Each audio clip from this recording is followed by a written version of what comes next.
Um, I was thinking about integrity on the way up here. So, integrity is when somebody lives according to their values. Integrity is when somebody lives according to their values. So, you have certain ideas of what it means to be a good person and the kind of life you should be living. And integrity is when your lifestyle and your actions match up with your values. This definition is open-ended enough where you could have integrity and then somebody who believes something totally opposite to you could also have integrity, provided both of you lived according to your values. For instance, you could say that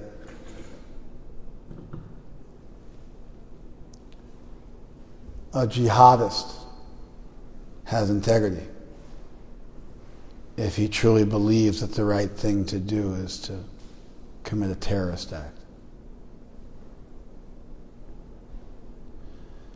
A lot of times when we think of integrity, we think it's when people live up to...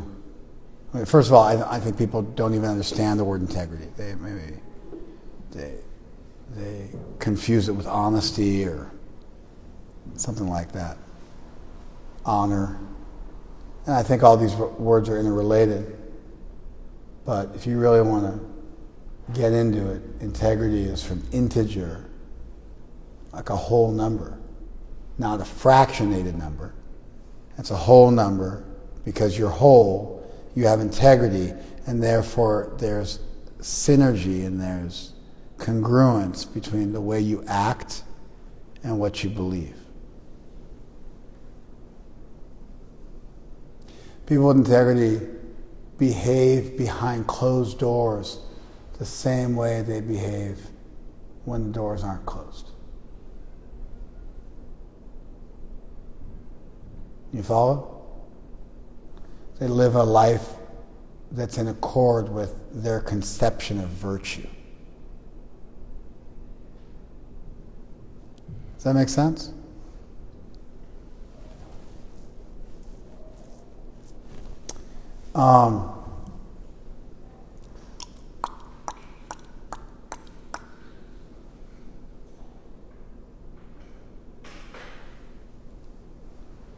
So, it's another conversation to figure out what somebody's supposed to value, to try to figure out what people are supposed to value. The study of what's worth valuing is called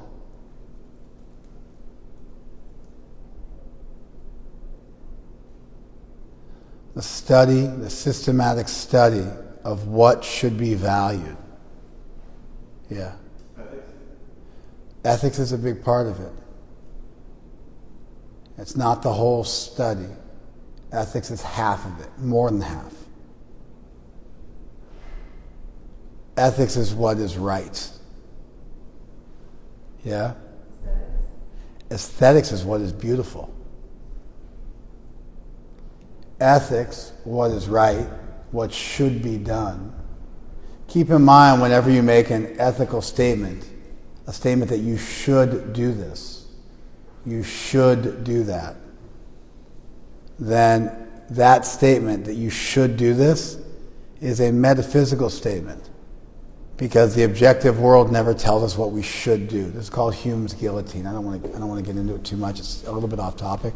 But whenever you make an ethical statement and you say you should do this, you're making a judgment because the material world does not tell you what you should do with it. You should eat a vegan diet. Why? Because it's healthier. Well, what if I don't want to be healthy? You follow? You should eat a vegan diet because it's better for the planet. What if I don't want to help the planet? It's better for your children. If I don't want to help my children, it's not hypocritical. There's this thing called the meat paradox, where people, when they have to know that they're eating an animal, they choose the vegetarian option. When they call it cow, do you want to get some cow? They're like, no, I'll take the vegetarian sandwich. When you call it beef, it doesn't freak them out so much. Do you want to eat a pig? It bothers them. We did a study on this. A number of studies, actually. You're a hypocrite if you eat meat. Well, I like being a hypocrite. So whenever you say you should do this, you're ultimately making a metaphysical value judgment that cannot be said to come straight from science, because it still means you're placing value on one scientific point versus another. Like, you shouldn't kill somebody. Why not? Because it's against the law. Well, okay. Why does that mean I shouldn't do it? That might mean there's consequences for doing it, but why does that mean I shouldn't do it? Why, objectively speaking, should I not do it? Well, there's the golden rule, and there's virtue, and you want somebody to do it to you. Yeah, but so what? I want somebody to do it to me. That doesn't mean I shouldn't do it to somebody else. Well, what about the idea of, like, you should do what you want somebody else to do to you? Yeah, I don't believe in that. I want to do that. So why should I do what you say is valuable versus what I want? You follow this? So anytime you say you should do this, you're actually making a metaphysical, non-physical, non-empirically, sustainable argument, because you're placing value on A instead of B. Now, if you're good at it, you convince the person that this is the right criteria.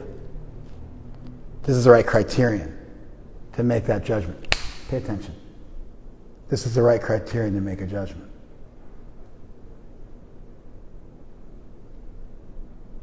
But it's rhetoric, it's the art of persuasion.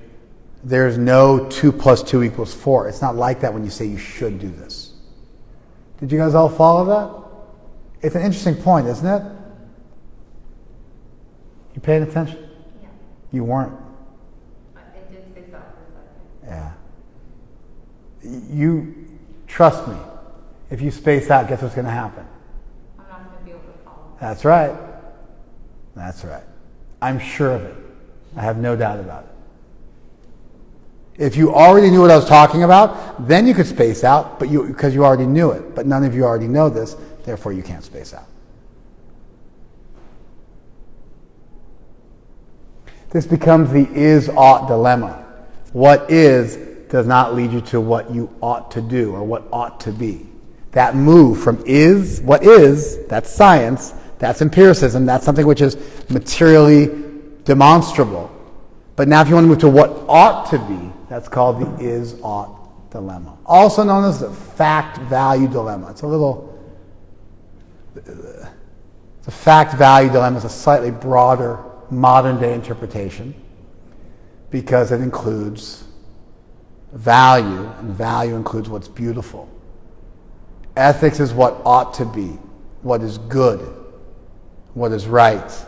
Aesthetics is what ought to be because it's beautiful. Those two things together, ethics, who said ethics? And aesthetics as a combined field are known as axiology, the systematic study of value. Because both those things, what is beautiful and what is right, those two things are about placing value on this over that. Does that make sense? So those two disciplines get lumped together under axiology, and it becomes the fact-value distinction. Whereas in its original iteration, under Hume, it was the is-ought distinction, because he was dealing specifically with ethics, and eventually got broadened to include aesthetics, which is what is beautiful. But it's still what should be pursued, what should be valued. A lot of times with art, you think beauty is in the eye of the beholder. Until you talk to an art critic.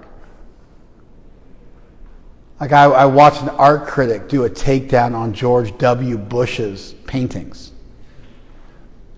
After George W. Bush got done being president of the United States, he got into painting cats and other things. And so now he paints a lot. And like you see him, he's like, I paint a lot. And like he sounds like the village idiot. It's unbelievable. And so, yeah. So he was painting. And so, a newspaper reporter's like, well, they're his paintings. I mean, who's to judge whether they're like a masterpiece or not? And our critic's like, I can judge. And they're like, this looks like he bought an outline of a painting. You can tell by the way the brush strokes are made. And, and the colors, you could see where he just picked the colors straight out of the box and wasn't able to blend the colors at all. And so there's no light or darkness. There's no 3D dimensions. It's totally flat. And it has the level, it's the equivalence of like a coloring in a drawing in a child's book, but he's doing it with paint. And she showed just the rudimentary strokes and you're like, okay, this is a crappy piece of art. Because it's just. Now you could say, well, I like that kind of art, but as she made her argument, I was like, it's actually not as gray of an area where anything can be art. I mean, ultimately anything can be art if somebody will pay some money for it, somebody values it, somebody hangs it in their home, all of a sudden it became art. You follow? But if somebody pees in a cup outside and you're like, that's art, and you're enshrined at billions of dollars for it, you're going to have a hard time convincing people. And so this art critic just did a brilliant job of pointing out the poorness. Now, ultimately, you can make an argument, well, I like the poor stuff, like punk rock. For those of you who are familiar with the punk rock movement, they had kind of a very, very popular T-shirt, at the outside of the punk rock movement was Pink Floyd Sucks. Now, Pink Floyd is arguably the greatest rock band ever. Even when you look at sales, they're in the running. And the Beatles aren't rock. They were pop. They did rock when rock was pop. But before rock became pop, they did pop. And then when 66, 67, 68 rolled around, then they evolved into rock because at that period of time, rock was popular music. You follow? Jimi Hendrix was the, Cardi B of his generation.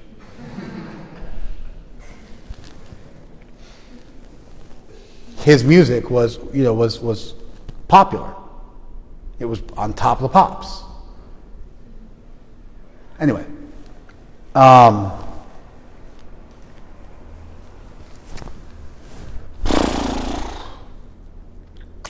Pink Floyd sucks. There's a reason for that. Is because Pink Floyd, when they did the Wall tour, it was like the most outrageous expenditure in like a rock history on a concert, on a live concert. They built this wall and they had an airplane fly into it, and it was like a rock opera, like Tommy. It was like a rock opera. But they actually pulled it off and went on tour with it. Tommy was the Who's version of the same. Quadrophenia was the Who's version of the same thing. And so,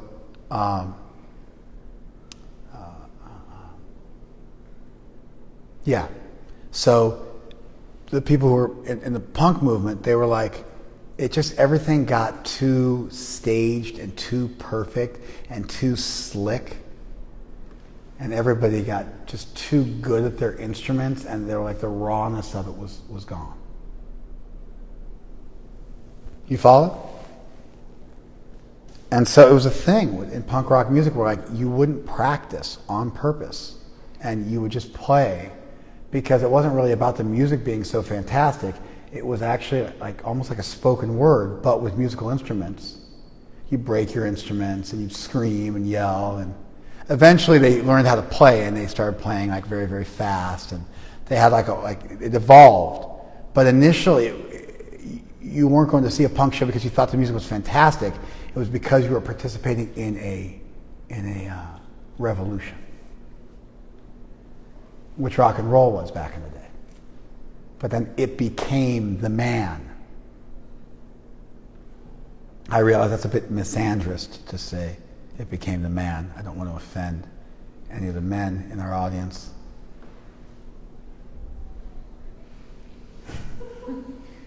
Don't want to be guilty of misandry here.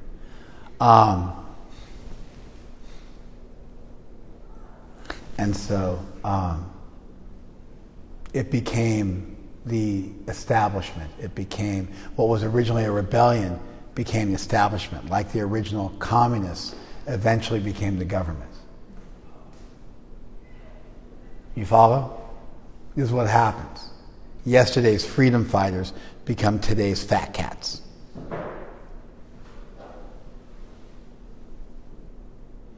So, I don't know how I got into that. Aesthetics. I really lost the plot. That's just not enough. I do remember that much. But George Washington's cats. George Bush's cats. George Washington. George Bush's cats. Art critic, George Bush's cats. Art is subjective. Art is But it subjective. isn't really subjective. Somebody could say, like, I'm into non-music. Like the punk scene. But you get harder pressed to argue that, wow, this is really good art. This is amazing. This is like human talent. And so there is an argument to be made, like I'm into tearing things down. And in a lot of ways, the punk scene was that. But there's only so far you can take it. I don't think it quite goes as far as George Bush's cats.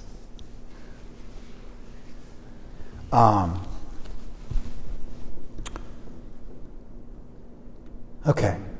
Now that we've warmed you guys up, I was thinking that before you can really decide what your virtue is, well, before you can have integrity, you have to know what virtue is. You follow? Virtue precedes integrity. Now you could say, I don't know what virtue is, but I'm going to follow it no matter where it leads me. And so I'm searching for the truth, and I will follow whatever that truth is. In that sense, you would have integrity waiting for virtue to know what to follow. Does that make sense? You got that? Like I used to pray, please, Creator, show me the truth and I'll follow it. I used to pray like that when I was a kid. At least in my teenage years, I used to pray like that. So, then I found Krishna, and I never pray like that anymore.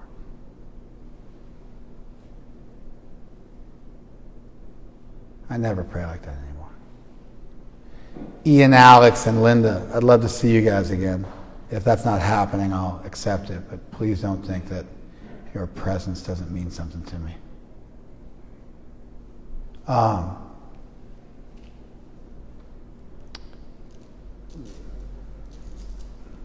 So you can have integrity that precedes your understanding of virtue. Thank you guys for reappearing. You can have integrity that precedes your virtue. You can be committed to follow the truth wherever it might lead you. But to know what to follow, you have to understand what is virtue, what is right, what to place value on, what is real, what is true. You follow this? And so, if you want to figure out what's true, like, how do you do that? You follow? Like, okay, we should have integrity, which just means we should have congruence in our lives between our actions and our values. That's a pretty big jump for most people. Most people don't live with integrity. Most people talk with you, and then you know what they do? They talk about you. You follow? When you meet people who like talk shit on other people, excuse me, Hare Krishna. When they talk disparagingly about other people, for sure they're talking about you when you're not in the room. That's how it works. There's no honor among thieves.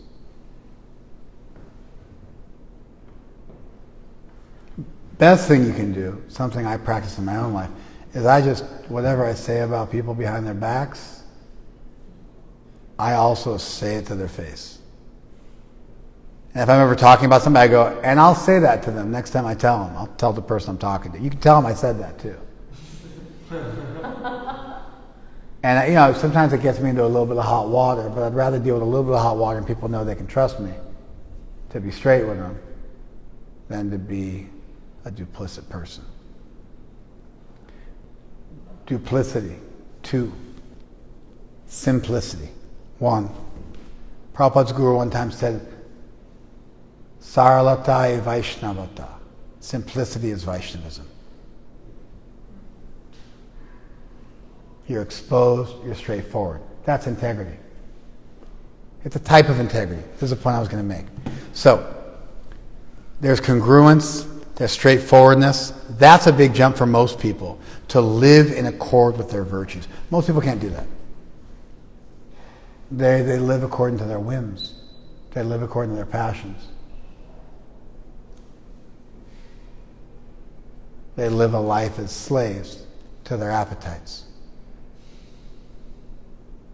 So that's a big one. People wrap their head around that. You want to feel good, be good.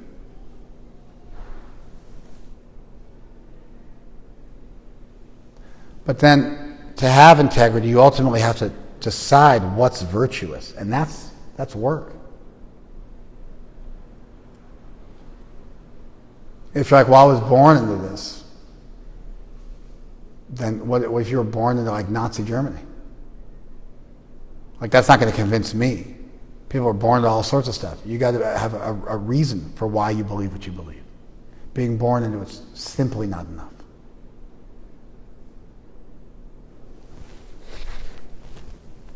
So you got to figure out what's virtuous.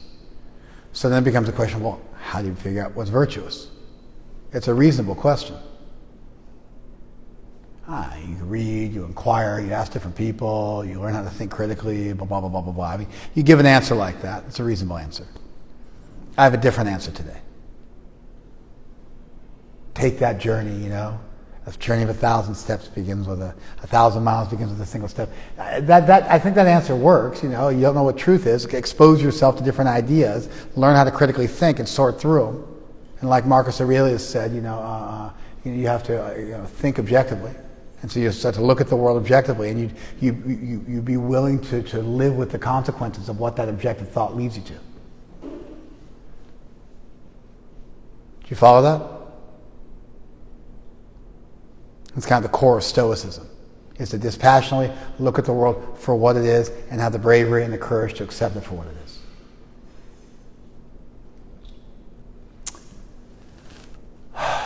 So I think I think that's a reasonable answer. I have a different answer today. I like to start philosophizing with myself, then extrapolate from myself to the rest of the world. So when I start to think about why does God exist, well, I'm conscious, and therefore there must be a source of my consciousness, and that source must also be conscious. I always like to start with myself. It's honest, it's inductive, and it's the way all philosophy is done. All men are mortal. Why? Because I see a bunch of men right here in front of me. They're all dying, so I can come up with this big point that all men are mortal. Water is wet. Why? Because I touch water a bunch of times, and every time I touch it, it's wet, and therefore water is wet. You follow? I start with myself. And then I work from myself out to the rest of the world. It's a very clean, it's actually the only way. It's the only way. That's why people are so screwed up when their parents do a number on them. Because at the beginning, when they were forming that identity, it got messed up. And then it's the fruit of the poison tree, and everything that comes subsequently gets skewed. You guys following this? Yeah. What's virtue? Virtue is what you consider to be true and real and valuable and worth pursuing and worth dedicating your life to. Generally speaking, virtue goes beyond integrity in the sense that it tries to arrive at what is, objectively speaking, independent of your feelings, good, true, and beautiful. Did you follow that? ¿Cómo se dice virtue en español?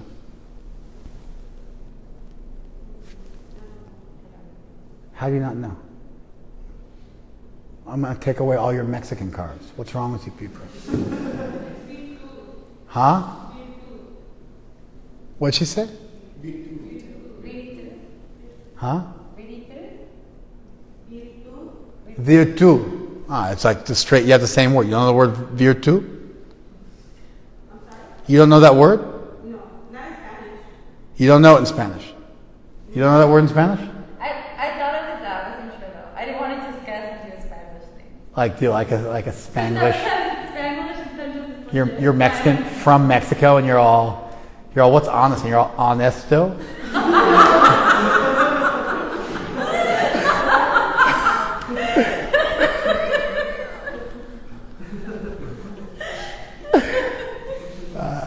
Fair enough. The stakes are high, right?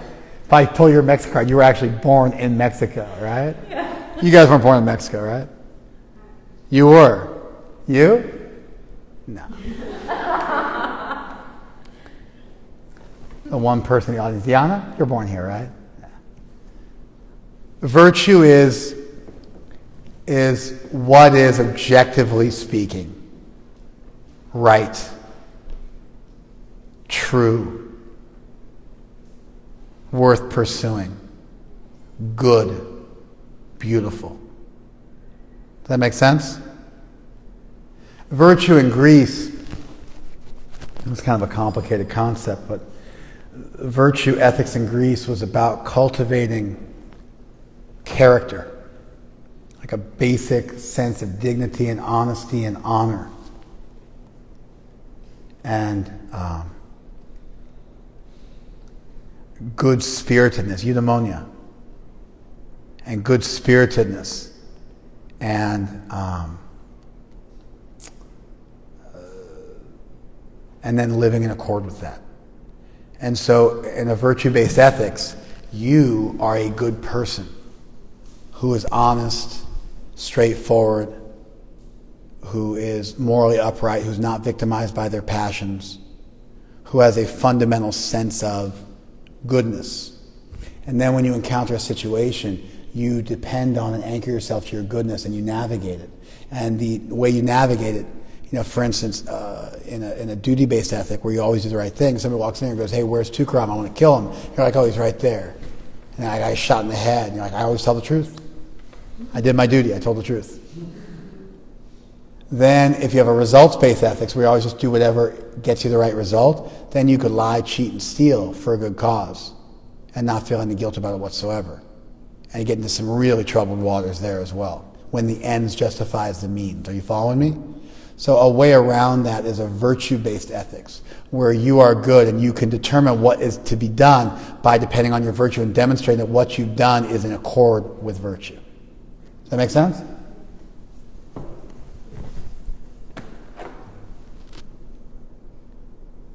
I want to make sure that my definition of virtue corresponds with the gods of Google. So let's just pick it out here. Let's just check it out real quick. Behavior showing high moral standards. Yeah. Based on some objective understanding of what is moral, of what is right, of what is good, of what is real. It was a good, decent definition, right? Okay. All right.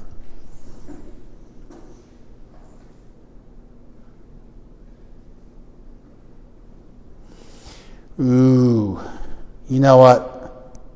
I just got to look up the etymology of virtue real quick, because I have a speculation. Forgive me here. Give me a quick second. Ha ha! Hold on. Uh-huh. Bingo. There we go. Yep. Virtue comes from Old Latin, vir. Vir comes from Sanskrit.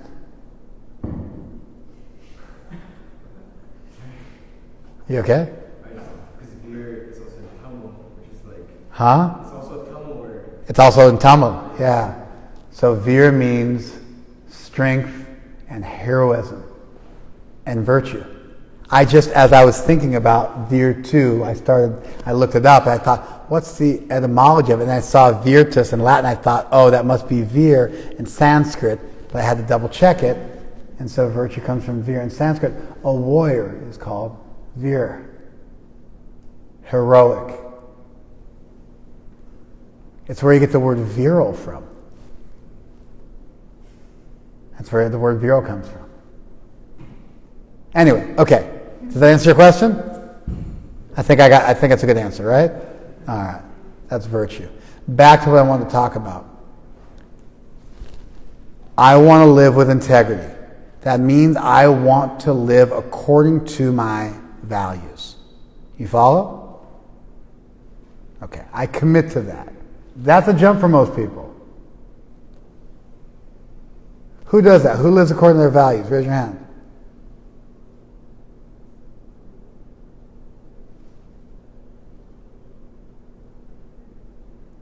All of you do. You just don't live completely in accord with your values.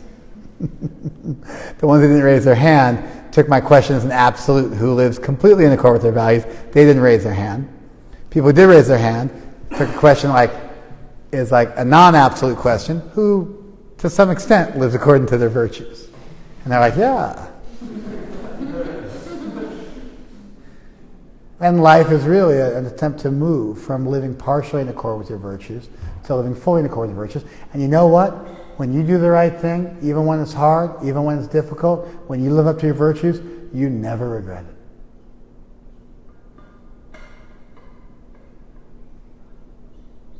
When you take the road less traveled, when you are chaste, when you do the right thing even when nobody else is doing the right thing, you never regret it.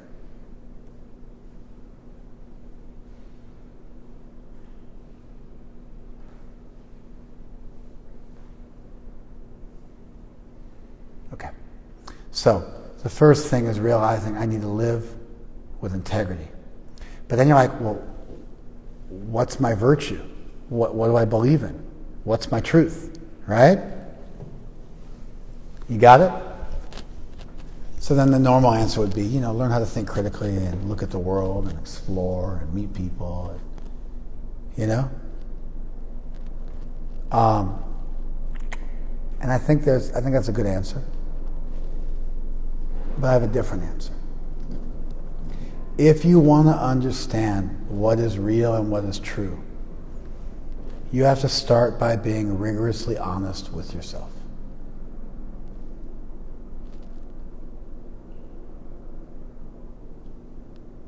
That's why AA makes you take an inventory. That's why we use the word introspection, to look within. Spec, like spectacle, and int, within. You got to look within yourself. You have to be introspective. You have to be thoughtful. And what that really boils down to is you have to learn the lost art and science of being rigorously honest with yourself.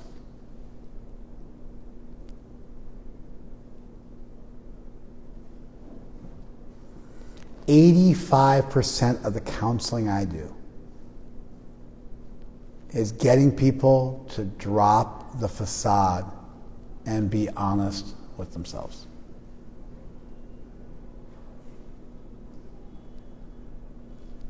Eight times out of 10. More.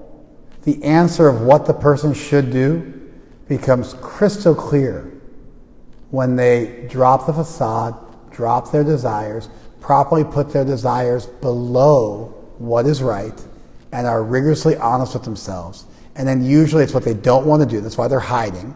But they're kind of sincere, so they're asking for help. But they don't really want help and so they obfuscate and they throw out decoys and they try everything but to see the truth. And then if you're really nice to them and you spell it all out for them, they hate you for it. And if they're pious, someday after they get beat to death by life, they come back and go, you were right. But isn't it? Didn't that just happen with us? Yeah. You hated me. You talked a bunch of trash to me, to my family members. I didn't talk trash about you. Yeah, I mean, it depends, I guess, on what constitutes talking trash. I was upset. You're upset and you expressed your upsetness, which involved critiquing my behavior to my offspring. It's okay, Chief. I'll take that. I love you. We're good. Yeah. I can prove my point. No, I'll accept it. You right? Yeah, I'll accept it. How do I know you talk trash about me? No, I Because your siblings came back to me and told me you did. Because my spawn came back to me and told me you did. But it's okay, I got it. I gave you like some tough things to swallow. You didn't want to swallow them. Right? We do that, don't we? We've done that dance, right? We've done that dance, right? No? Not yet? Huh?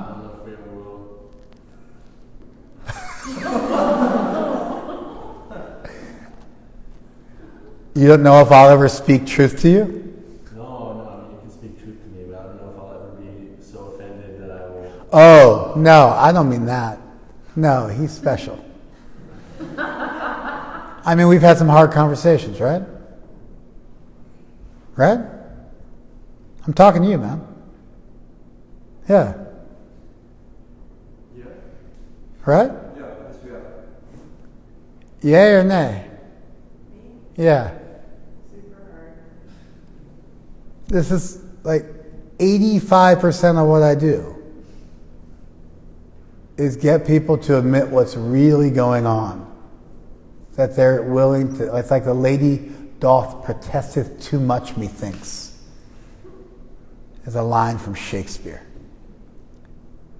That's my daily fare, is people protesting just a little too much, and you're like, there's something there. And all of a sudden it all comes out, and there's like a whole litany of stuff. And they're like, I didn't even know it myself until we talked about it now. I'm like, well, you get this whole book you wrote, so obviously on some level you knew it, and you just weren't copping to it. You know? Vaishnavism is simplicity.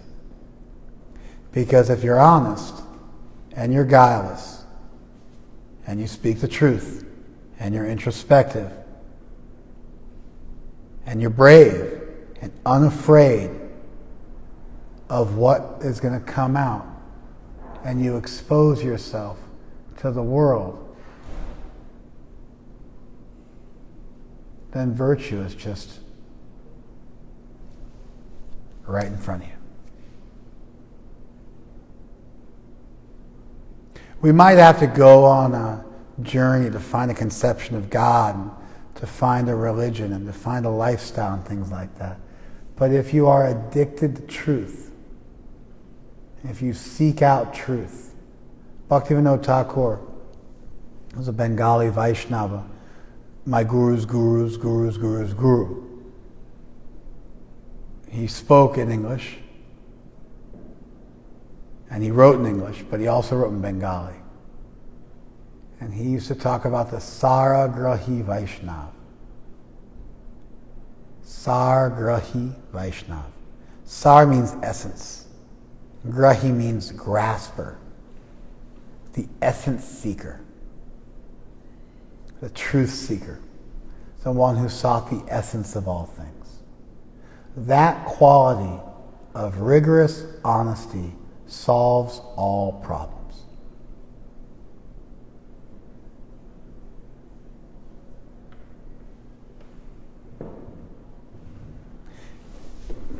"75% of your problems just evaporate on impact." Because if you're guileless and honest, more often than not, the course becomes immediately illuminated. There will be times in your life where it's not enough because what you're dealing with is so convoluted, so complicated, that just being honest is not enough for you to exactly understand what should be done. But then that honesty will put you into excellent association, and when good advice comes from above, and it will, you'll be able to hear it. And you'll be able to recognize it, and you'll be able to affix yourself to it. So, my point today is relatively simple. But sometimes you hear something simple and you're like, how come nobody ever thought of that? You know what I mean? And so for me, as I was thinking about this, I was like, wow, I think this point is powerful. I want to have integrity. How do I have integrity? Well, that's its own thing. To decide you want to live in congruence with your virtues, that's a big jump. But let's say we get there, okay? Because nobody ever regretted behaving with integrity and living according to their virtues, their values. And actually, it's been proven that cognitive dissonance is painful and causes mental health issues. And so to live in discord with your values is a problem. It's a problem. So to commit to living in accord with your values, that's an argument. It's a rhetorical debate. We got to argue for it because it's a metaphysical point. You should do this. So we got to argue for it. Well, let's say we do argue for it and we get there. Now we're left with, well, what is virtue? Great question by you. You actually stunned me. Took me a second. I had to work through the answer and then check with dictionary.com.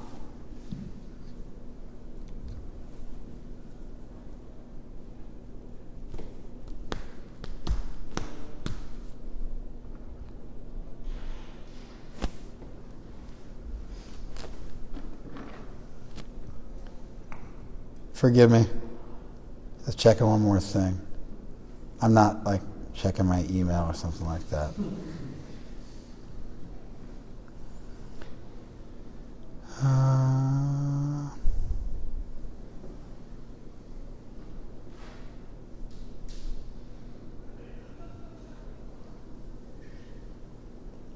Eudaimonia was the word used by Aristotle, who very much was one of the early fathers of virtue ethics. And so eudaimonia means good spirit. Daimonia is where daimon, where you get the word demon from, which originally meant spirit. And so good spiritedness. It's the highest moral virtue, that all other virtues are beneath. And so when we start to ask, well, what is virtue? That becomes a much more, or what is virtuous for me, or what should I pursue as virtuous, right? The axiological question, what is good, true, and beautiful? Really good, true, and beautiful. What is the highest good? What is the highest truth? That's a complicated question. If we become a truth seeker, if we become an essence seeker, if we wish to grab the essence, if we're a hero, and we're on a hero's journey towards truth and virtue, and if we're willing to let go of the things that don't serve that and affix ourselves to the things which do serve that, if we're willing to do that, that honesty, that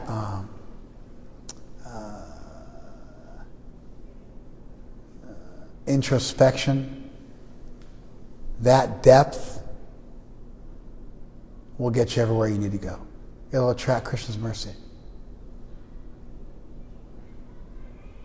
8 out of 10 questions will get answered automatically.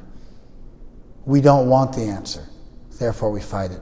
We twist it because we're attached and we don't want to see the way things are going, and so we twist it around.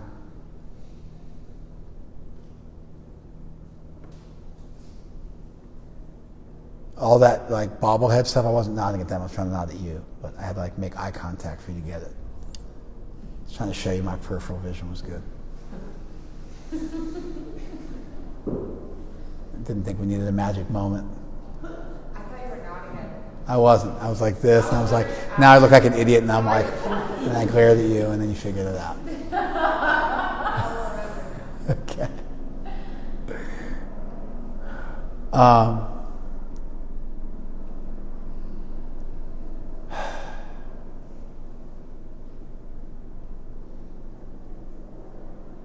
We're attached. We don't want the truth. We fight it. We twist it in our own minds. We spend a lot of energy not being a slave to truth. Life becomes really simple if you're just willing to let people be who they are, not put people on pedestals unnecessarily, let the chips fall where they may, accept the things you can't change, let go when it's appropriate, strive when it's appropriate, not be attached to the result, do the right thing for the right reason. If you bring that mindset, that kind of rigorous honesty with yourself to the equation, you're already there. You're halfway there. You're over halfway there. You're almost there. You follow? So I wanted to solve the problem in a way that doesn't require you to go to school for 8 years or something like that, or join a temple for a decade. I want to give you something really simple. So it's have integrity. Yes, you have to deal with cognitive dissonance. Okay, I got to figure out what my virtue is then. How do I do that? Be honest with yourself. Be a slave to truth. Be rigorously honest with yourself. Dedicate yourself to truth. Interestingly, the word in Sanskrit for honesty is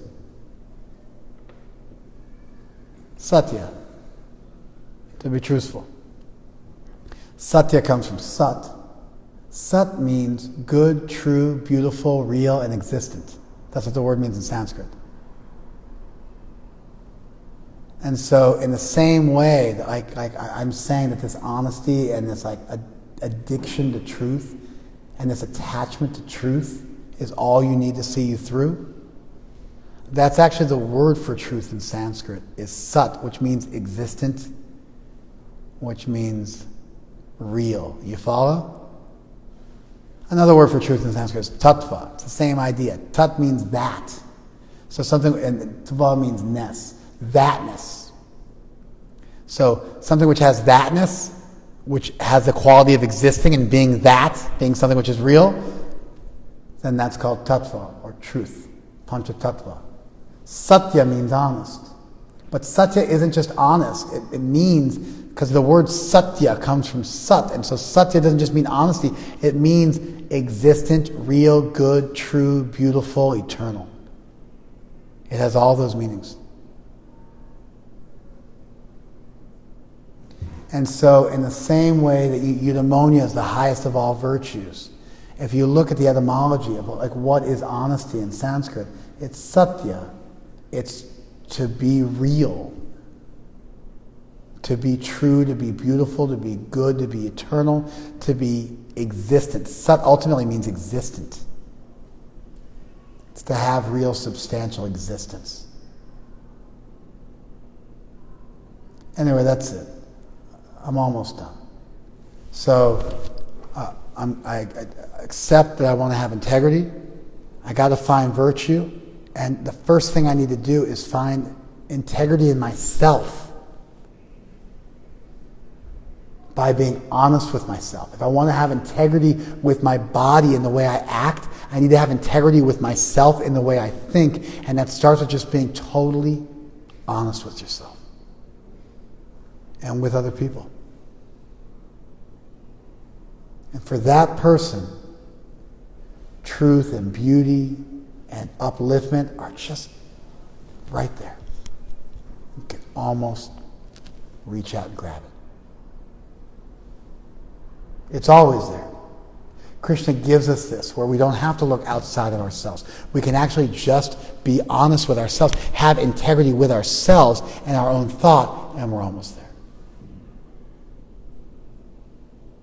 Did you guys follow that? First time I ever taught this. I just thought of it on the way up.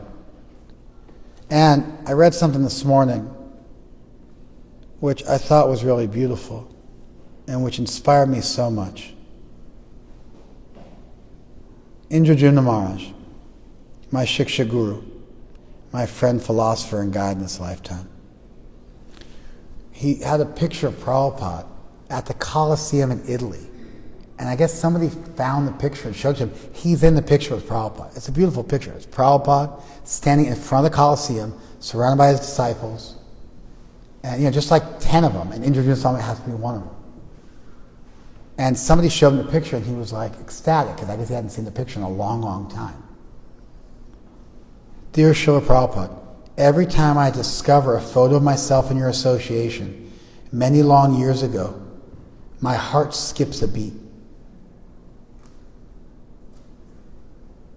Every time I discover a photo of myself in your association many long years ago, my heart skips a beat.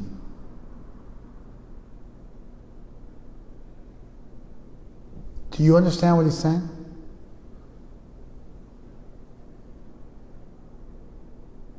What's he saying?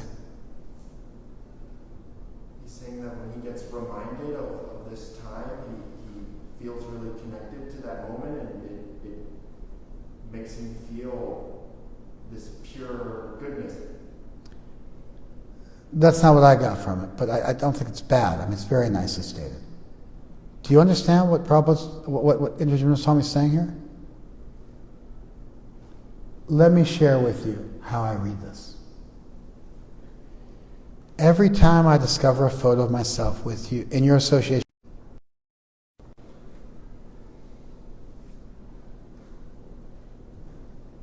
the feeling you have, like when you get a new boyfriend, or when like that feeling, he has that feeling for Prabhupada.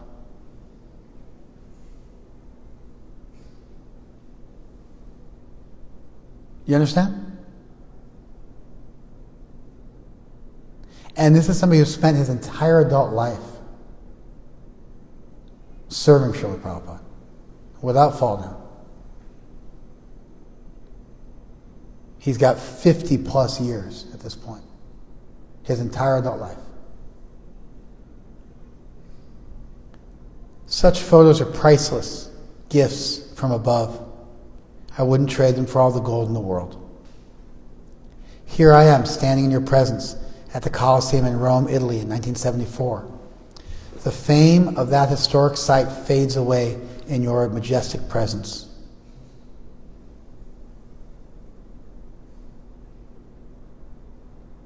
The Colosseum is just like a backdrop, doesn't mean anything. Prabhupada is the Colosseum. Prabhupada is the miracle. Prabhupada is the wonder of the world. Are you feeling this?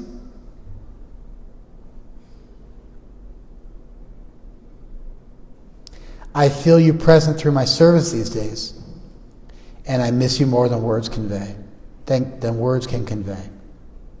I feel your presence in my service these days, and I miss you more than words can convey. Do you understand that that's a straight contradiction? I feel your presence, and I miss you more than words can convey. He feels that Prabhupada's with him. In his service to Prabhupada, he feels Prabhupada's presence in his life, and he misses Prabhupada more than ever.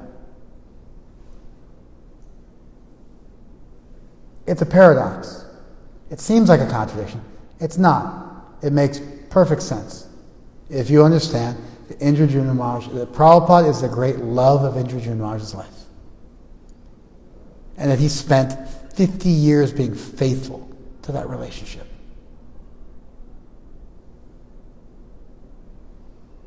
"50 years keeping his vows. 50 years staying chaste and faithful.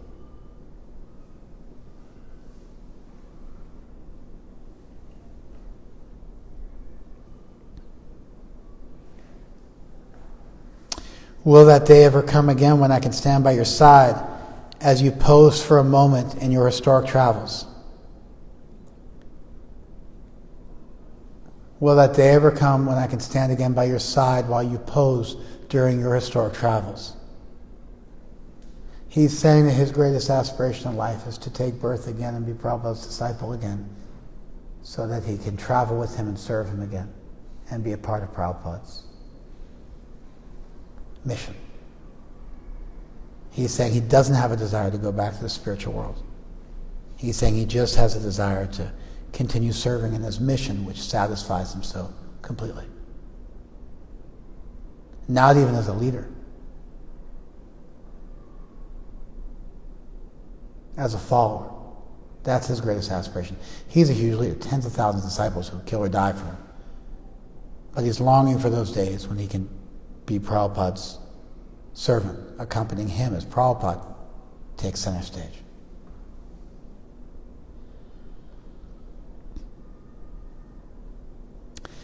Srila Prabhupada, I'm ready to accompany you wherever you may go in the three worlds to spread Krishna consciousness. I beg that you please be there when I leave this mortal frame one day. Take me by the hand and lead me to my next service. I promise to make you proud.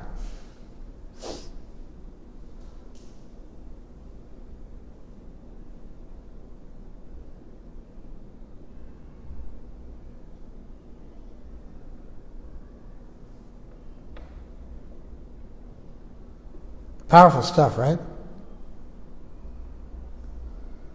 I promise to make you proud. Take me by the hand. Please lead me, like wherever you want me to go, where I can continue serving you. I'm okay with whatever is in store. Just like, please let me continue serving you. And I promise you I'll like live that life like I live this life, and I'm not going anywhere. This is integrity. This is virtue. This is virtue, and Maharaj has integrity. His words are the words of somebody who's connected with virtue, the highest truth, the most valuable thing, and who's lived a lifetime of integrity with it. And you listen to him, and he's 70 plus years old, and he sounds like a teenager in love. More focused, more filled with life, more filled with hope, more filled with joy in his mid-70s than he has been at any other point in his life, because he conquered time. Because if you find real virtue, it takes you beyond time. And you have integrity. That integrity is a line of connection between you and the virtue that you hold dear. And that virtue, if it's transcendent and you have integrity, that integrity becomes a cable. That integrity becomes a rope which lashes you to your virtue and pulls you out of this world. The integrity is your part in a synergistic process. Grace reaches virtuous people. The integrity is the rope that connects you. I commented on what Maharaj wrote. Sadhu, sadhu, which also comes from sat. It means like truth, truth. It's like bravo, bravo. It's like the pious way of saying that. But it comes from the word sat. It's like saying truth, truth. Good, good. Sadhu, sadhu. What guru nishta? Nishta means, what's so funny? Okay. What guru nishta? Nishta means attachment. What attachment to guru? It just gets more and more inspirational as the years go on to read of your profound love for and attachment to His Divine Grace's service. His Divine Grace is one of our epithets for Srila Prabhupada. Shri Guru Charane Rati Eshe Uttamagati is a song we sing every morning in all of our temples around the world. Shri Guru Charane Rati. Rati means sexual love in Sanskrit. It means attachment, but it really means sexual love. Shri Guru Charane Rati. The word Rati was used to indicate the intensity that disciples feel for their Guru. Shri Guru Charane. Attachment to your lotus feet. To the lotus feet of the Guru. Eshe Uttamagati. That is the highest goal. That's the supreme destination. Gati means destination. That is the supreme destination. So I quoted this. My obeisances to you, Maharaj, again and again, from all sides, forever. I see Maharaj's letter as being the fruit of living a life of integrity.